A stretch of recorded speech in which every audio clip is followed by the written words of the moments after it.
So in this video, we're going to go over how to make a super easy, fully automatic sugarcane farm, which looks just like this. As the name shows, once you start this farm, you can just leave it and collect from this chest here whenever you want. Before we start, I just want to note that we're almost at 1,000 subs, which is pretty awesome, so check out my other tutorials and videos and subscribe if you enjoy. As I do with every video, I'm just going to quickly go over this simple mechanism here before we get right into the build. All that happens is that when the sugarcane hits a height of 3, like this, the observer notices the change and triggers the line of pistons to go off, and cuts the sugarcane back to a height of 1. The sugarcane then hits the ground here, and we have a hopper minecart going back and forth right under the dirt to collect all of these droppings, which end up in the chest here collected from the hoppers. So now that we've gone over the mechanism, let's get right into the build materials. You're going to want 1 chest, 9 hoppers, 2 powered rails, 6 normal rails, 1 minecart with a hopper, an infinite source of water, and I just put 1 water bucket for that, 8 grass blocks, 8 sugar canes, 8 observers, 8 pistons, 40 stone bricks or whatever building blocks you want, 20 glass or again whatever building blocks you want, I just use glass because it looks nice, 2 blocks of redstone, and 8 redstone dust. Now keep in mind this is modular and I only built mine 8 wide, but you can build it as big or as small as you want to. To start off the build, we're going to place a chest down and a hopper right on top of it. We're going to go behind the hopper and place 1 hopper, and build outwards as big as you want your farm to be. For this video, my farm is going to be 8 blocks, so I built out 3 hoppers that way and 4 hoppers this way, making sure that each hopper goes towards the middle hopper. Then we go behind the hoppers and place a temporary block at the end and a block of redstone right on top. I'm going to break the temporary block and then put down 6 blocks of my building material until I get to the last hopper, where I place my other block of redstone.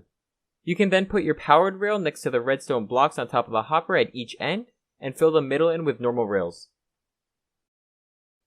Here's what the build should look like so far with the rails set up. However, since you don't want the minecart to just fall out at the ends, you're just going to want to go to both sides and just use 2 blocks like this as a wall for the minecart to bounce between. Then you can build 1 more up and then build out and use all of the grass blocks you have. Then place another one of your building blocks right at the end. Now we're just going to make the canal for the water for the sugarcanes, which you can just build by building a border like this around the platform with the redstone blocks. You can now fill in this canal with a source block of water for each block. And now we're going to cover this water with our building blocks, which you can easily do by placing a temporary block here and building out over the water, which in this case would take 8 blocks.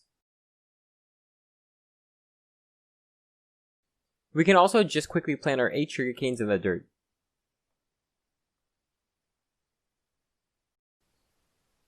Now just get your pistons and place 1 on top of each block behind the sugarcane, which for me is 8 pistons. On top of each of these pistons, you're going to also want to place an observer. You want to make sure your observer is facing your sugarcanes like this, and you can just confirm this by making sure that the side facing the sugarcane has the 2 eyes and the red circle is in the back. In order to connect the observers to the pistons, you're going to want to place a stone brick behind each piston like this right under the observer, and put a piece of redstone on top of each of these blocks. This is going to connect the observers to the pistons. We can make sure this contraption works by placing 2 sugarcanes like this and seeing that the observer activates the piston. However, you can see that the sugarcane falls down, so we're just going to quickly fix this by making a glass wall around the sugarcane. You can do this by just placing a temporary block here and building up 3 and all the way down the sugarcanes around like this, making sure to get rid of the temporary block later. I'm again just using glass because I think it looks really nice and aesthetic. The last step is to just place the hopper minecart down on the tracks. Now that we're done, you could just place some sugarcanes down like this to make sure your hoppers and minecart work by just checking the chest afterwards. So that's pretty much it for the build, and it's pretty easy to make as you can see from this really quick and short video. If you have any questions for this build or any future suggestions on builds, put them in the comment section below and I'll get back to you as soon as possible. And of course, like and subscribe if you found this helpful.